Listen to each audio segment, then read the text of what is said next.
Welcome back to Nutrition Unlocked. I'm Anna Mohl. In our last few episodes, we took a deep dive into the impact that nutrition has on how we age and why each person ages differently. Today, we'll be moving on to the topic of protein and the role it plays in the body. Joining me is Dr. Luc Van Loon, Professor of Exercise and Nutrition at the Department of Human Biology at Maastricht University Medical Centre. Luc, it is really great to have you on today's episode. Thanks so much for joining us. I'm glad to be here. I think the topic of protein is top of mind for a lot of people, and it's certainly something that's talked about a lot with regards to people's health and wellness. But before we dive in, it would be great to hear a little bit about yourself and how you ended up working in the exercise and nutrition field.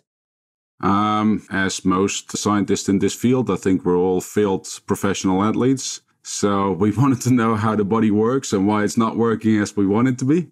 And so you start studying medicine, science, nutrition in order to see how the body adapts. And I've always been interested in the adaptability of skeletal muscle tissue, how it changes with exercise. And over the course of the years, more and more on what happens when we become ill or immobilized. So the whole spectrum of why does muscle change and how it changes and how physical activity and nutrition affects it. Oh, that's great. Did you say you were an athlete? No, failed athlete, meaning you would like to become an athlete, but you don't have the genetics for it. So now you at least understand, or you're able to use your other talents in other ways, but still in the same field. Trying to use exercise and nutrition to compensate very little from not having the right genetics. Well, it seems like you've gotten some other good genetic material. You've done a lot of research around protein, and some of your research covers topics such as the relationship between protein and skeletal muscle tissue, the role that protein can play post-exercise, and also plant-derived proteins. And you've done so much interesting work, and there are so many areas that I want to cover with you. But maybe let's start with some of the basics. Why do we need protein, and how does our body use it? I think that's quite a difficult question. If you really look at it, it's more difficult than you think. But yeah, all of our tissues are mainly composed of protein and water. And in order to keep them healthy, we need to basically break them down and build them up again, because that is continuously happening with all our tissues. On a whole body level, we build up about 300 grams of protein on a daily basis. And you can imagine that's a lot of protein, of course, day in, day out. And we consume, an average person that is 75 kilograms will probably consume about 75 grams of protein on a daily basis, which is less than the 300 grams of protein that we make on a daily basis.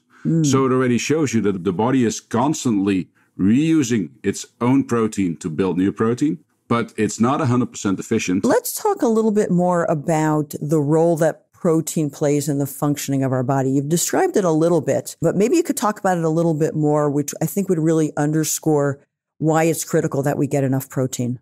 If you don't have enough protein, you can't just support the turnover of the tissues. And we believe that the turnover of the tissue, the constant synthesis and breakdown, is a part of maintaining health and functionality of these different tissues. And of course, this is pretty abstract for most of these tissues, but for muscle, it's very obvious that muscle adapts to the use. And we see that protein intake and nutrition in the whole has an effect on the adaptability. And so maybe for your average person, and I know there's no such thing as an average person, but maybe for a regular person who does some level of exercise, but probably, spends a lot of their time in maybe a more sedentary lifestyle, as many of us do in this modern world, how does protein play a role in our everyday body work? We talked before that different people need different amounts of protein. How do you calculate how much protein you need? I mean, you said 75 grams, but I would imagine that somebody like me who is sitting at a desk for a lot of the day, tries to exercise on a regular basis, would be quite different than someone who's maybe older, younger, more active, less active. How does somebody calculate what they need? You can't really calculate it, but you can look at stilled growth, for example, in children. You can look at body weight loss when you underconsume the amount of protein. Those are the extreme versions where you can see what the minimum amount is of protein that you require to sustain your mass. We know from the World Health Organization generally poses around 0.8 grams of protein per kilogram body mass per day. But that's not necessarily the optimal amount of protein. People working in the field of nutrition and exercise, and especially interested in muscle, we generally believe that for recreational athletes, the optimal amount of protein is between 1.2 and 1.6 grams of protein per kilogram body mass per day. But I think that discussion is not that relevant, because if you're a recreational athlete spending a lot of hours exercising, your energy expenditure is high, which also means that you consume a lot of food in order to sustain an energy balance. And if on average about 15% of your diet comes from protein, you can calculate that they generally consume well above the required amount of protein. In physically active people consume more protein than they require to maximize or to optimize protein requirements. It becomes more interesting if you talk about patients or older people, where the reduced physical activity also results in less food intake. And then you can actually get at a point where your protein intake is suboptimal. And that's also an important topic, because we know that when you become less active, you might actually require more protein and you actually consume less. So then it gets tricky. That's actually an interesting paradox. I think that's important for people to understand. So thank you very much for sharing that. You've also looked into the optimal role of protein in promoting athletic performance. So for high performance athletes, what did you learn? What conclusions did you come to? So when I started my promotion research, my PhD research, I mainly focused on fuel selection. So with fuel selection, most important is to assess the availability of fat and carbohydrate in the body, and how much of which source you use during exercise, and what is needed to optimize your performance. Now, I've done that for many years, and we know a lot about, for example, carbohydrate availability during moderate to high intensity exercise, etc. But as time progressed, I started to be interested in conditioning of the muscle, so the change of the muscle to exercise, the training responses. And there, of course, substrate supply from a fuel selection is less important. It's the building up the muscle. And then, of course, protein comes into play.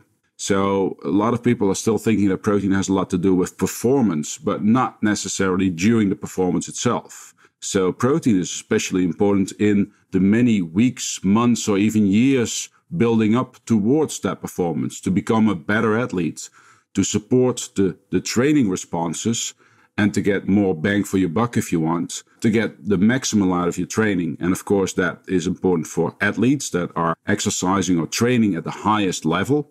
But it's also, of course, important for us mere mortals, because we would like to get more out of less training, because we're always restricted in time and the sense of effort. And that's where protein can play a role, because we know that if you provide enough protein, your adaptability, your adaptive response to exercise is increased, and you get a greater stimulation of the muscle protein synthesis, and specifically those proteins that you require to adapt to being, for example, a strength athlete or an endurance athlete or whatever. I would imagine that's something that's well understood, certainly more to learn, but that's maybe better to say generally understood as they're planning their diet and their nutrition and their regimen. How well do you think that's understood by the broader public in terms of the role that protein plays, not just in the moment, but over the long term in terms of building your body? I think, you basically see that when people start thinking about a certain performance, they start thinking about it about a week before, or maybe even a few hours before, and they don't realize that the Olympic athletes that we see have been spending years and years to get where they actually are now. And that requires consistent training, but also consistent support from the nutrition. And one of those aspects is providing sufficient protein on specific time points throughout the day in order to maximize the adaptive response to the training that they impose upon themselves. And how does that, again, going back to kind of your average or regular person, that pacing of protein or nutrition through the day, how would a regular person think about that? Fortunately, we don't have to think about it that much. Whether you're an athlete or not, your muscle turns over at a rate of 1% to 2% per day. And I always tell the students to look at their own arm and to realize that in 2 to 3 months from now, you have a completely new arm. In other words, you can continuously recondition your muscle. So your muscle now will be completely rebuilt by this summer. And so whether you're an athlete or not, that is something that is happening. This is probably the most difficult thing to make people explain, is that in order to maintain the muscle that you have now, not even increase it, but maintain the muscle you have now, it's an active process. You need to stimulate the muscle building in order to maintain the muscle that you have now. And that requires anabolic stimuli. And those anabolic stimuli you encounter every day. And that's simply physical activity and food intake. And every meal that you consume if there's ample protein in it, you will actually stimulate muscle protein synthesis. Simply eating stimulates muscle building in your body without you being conscious of it. And that's the interesting point. So the building blocks of proteins, the amino acids, when they actually are following protein absorption and release in the circulation, those amino acids tell your muscle directly to start building muscle. And they are using themselves as building blocks. So it's really fascinating that your food itself tells your body to do something.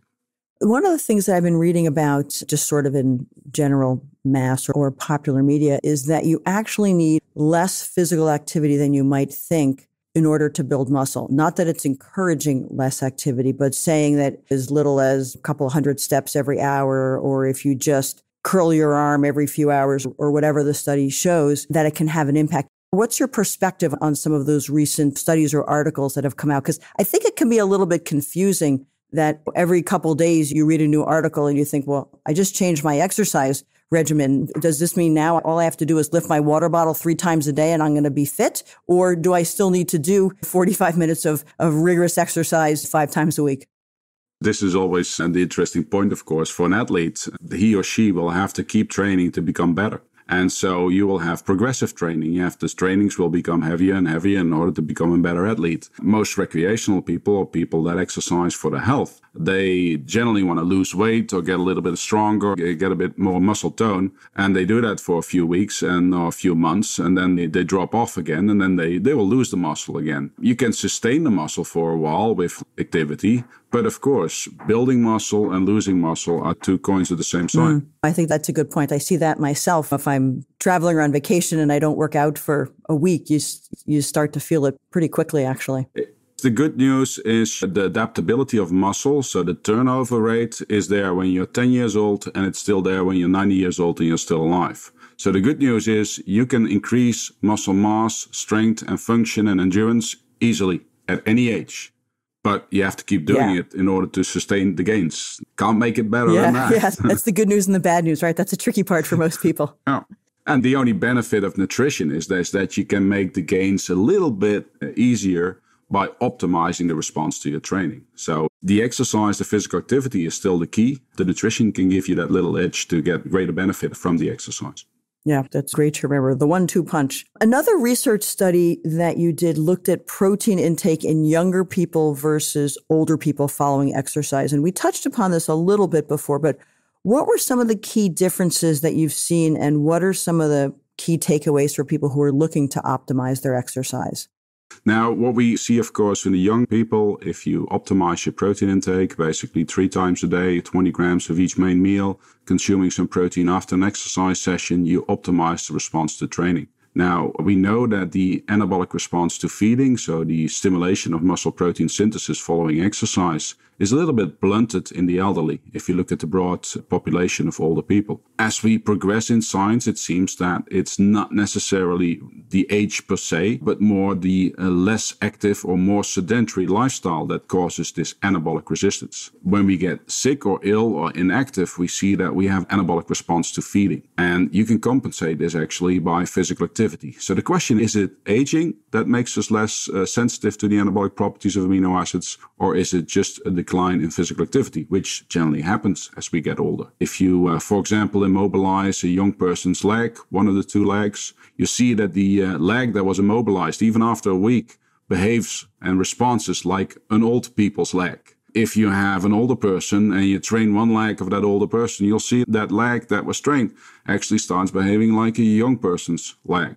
So physical activity is the major factor in driving the anabolic response to feeding. That is the key, and not necessarily age per se. I think that's really interesting, because I think there's this maybe question or notion of, do we lose muscle as we age? And I think what I'm hearing is that it's more related to lifestyle, or whether you're sedentary versus active. Am I understanding that correctly? No, you're understanding that perfectly. I mean, you see those numbers all the time. Like from the age of X, you lose so many % of muscle per year. Now, that is so depressing if you see something like that. But that's demographics. And yes, as we age, the population gets less muscle than when we're young, when it's about maybe 50% of body mass. When we're 20, it's less than 25 when we're 80. But that doesn't mean that has to be it for the individual. you can still gain a lot of muscle mass as well as strength when you're 80 years old. And yes, even if you stay active, there will be a small decline in muscle mass of that person over the years, but it will never reach a level, at least when you don't get sick or anything like that, you will not get a level where you're incapable of doing your daily functioning. So the actual decline based on age per se is very minimal. So the big message is you don't need to lose a lot of muscle as you age. That is should be the main message, and not from a certain age you're losing so much muscle per year. I think it's a very positive message, and I think supports a lot of people's notion that, hey, age is just a number. Just because my age is increasing doesn't mean that my fitness or my muscle mass or my ability to exercise and stay active is getting less. It might get more difficult because you have injuries and you have past injuries and you have restrictions and etc. But no, the muscle itself is still very responsive to a physical activity. And even though sometimes in the media you read some people are unresponsive to lifestyle intervention or strength training or anything like that, that's not true. I've never seen in my entire life, I've done numerous training studies, I've never seen people not respond to exercise. I've seen people not respond to my advice to exercise. It's something else. That's an entirely different topic. Exactly. All right, I'm going to pivot us just a little bit, and I want to talk a little bit about plant-based diets. More and more people are turning to plant-based diets. We read more about it in the media all the time. And some people are doing it because they're concerned for the environment, or others are doing it for health reasons, or even philosophical reasons related to animal welfare. What are your thoughts about the plant-based diets, and how do people make sure they're getting the right kinds and the right amounts of protein? And is there even such a thing as a right kind of protein? And are there differences maybe between plant-based protein and animal-based protein? Yeah, great questions. This is one of the 2-hour lectures that I give students, but I guess we don't have the time for that. Yeah, so the quality of a protein or the capacity of a protein to stimulate muscle protein synthesis is mainly based on 2 factors. Digestibility, so how can a protein be properly digested and the amino acids absorbed, and the composition, so which amino acids are being composed of that protein, how much essential amino acids are there. Are there deficiencies in specific amino acids? So amino acid composition and digestibility. In general, the animal-based proteins have what we call a higher quality than most plant-based proteins because of better digestibility and an amino acid composition that looks more like the amino acid composition of our own tissues.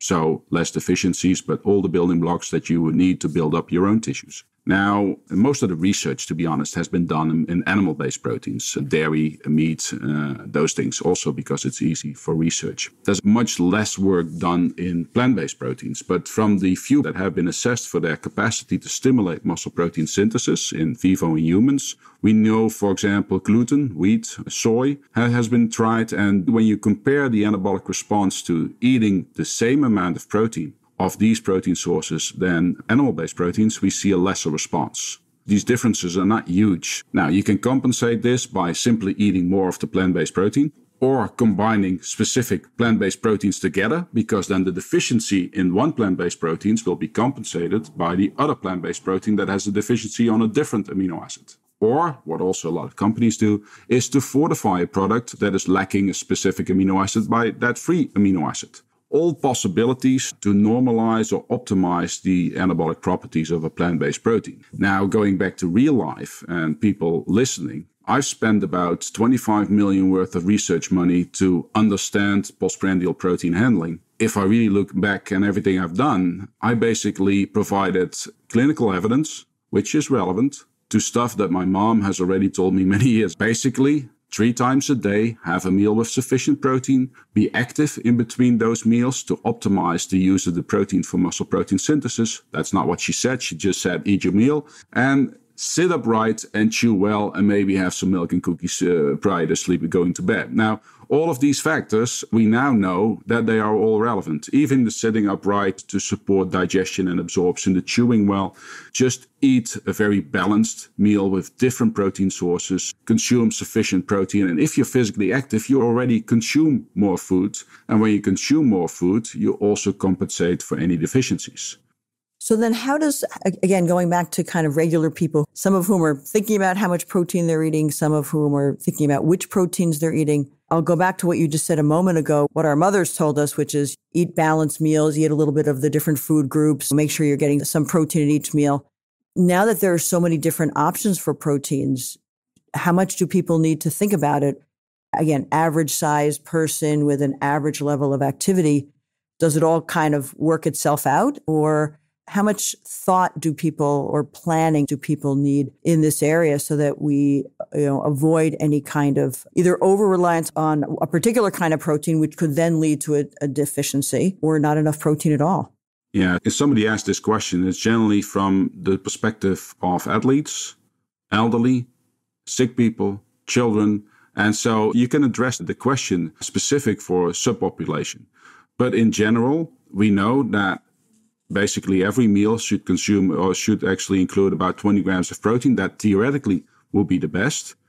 And in general, also elderly, but also athletes, we see that, for example, breakfast is generally short of protein. So if you want to just redistribute your protein throughout the day, just double check that you're not over consuming a lot of protein in your dinner and actually adding a little bit to your breakfast. So you have a more even distribution of protein throughout the day. If you're physically active and you eat healthy, the total protein intake is generally not going to be an issue. And if you want to maximize your response to your training, it's good to have every meal count and have a protein-rich snack after a training session, which could be a well-timed meal or something that you bring along if there's not a possibility to have a meal after your training session. And then you can use a healthy protein-rich snack or actually resort to the protein drinks or the milkshakes that you see people in the gym use. But you can also use whole foods for that. How do you see the future of research changing our understanding of how protein helps us live stronger, healthier lives? You've already done so much research. As you said, there's a lot that we've learned. There's still a lot that we don't know. Is there an elusive question that you're hoping will be uncovered that's going to unlock greater understanding and therefore new guidance? Is there an aha moment that you and other researchers may be looking for?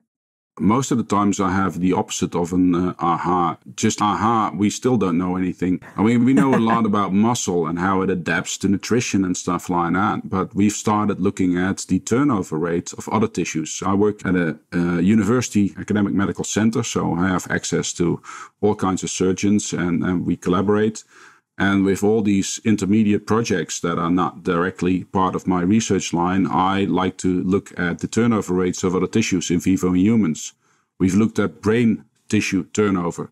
We've looked at bone tissue turnover, ligaments, lungs, heart, etc. And what we see there is that the turnover rates of a lot of these other tissues are tremendously much higher than muscle. Are they responsive to nutrition? Is there health responses to nutrition? Mm-hmm. We don't know anything about all of this. It's really amazing that all tissues in your body are so rapidly turning over. There must be a reason for them. There must be the health issue of allowing that turnover to occur. But of course, muscle responds to nutrition. Do all these other tissues respond to nutrition? We don't know. We really don't know. I mean, I still think it's ridiculous that we don't. Of course, it's obvious that logistics make it more or less easy to access all these other tissues. But with all the surgeries ongoing, you can actually study these things. It's always fascinating to me how much we know, and how much we know leads us to think about how much we don't know. Exactly. Luc, thank you so very much. This has been a really fascinating discussion on protein. I think you've given us a much greater understanding of why it's necessary to adapt our protein intake according to our lifestyle, our life stage, to think about exercise and to listen to our parents, make sure we're eating good meals 3 times a day, at least with adequate protein throughout the day. Dr. Luc Van Loon is a professor of exercise and nutrition at the Department of Human Biology at Maastricht University Medical Centre. Thank you so much for listening to this episode. We hope you enjoyed today's discussion and learned something new as much as we did. If you haven't already, please rate, review, and subscribe to Nutrition Unlocked on Apple Podcasts so you can ensure you don't miss a single episode and you can let others know about the podcast as well. We look forward to sharing more insights on the science of nutrition with you soon, and we look forward to seeing you next time on Nutrition Unlocked.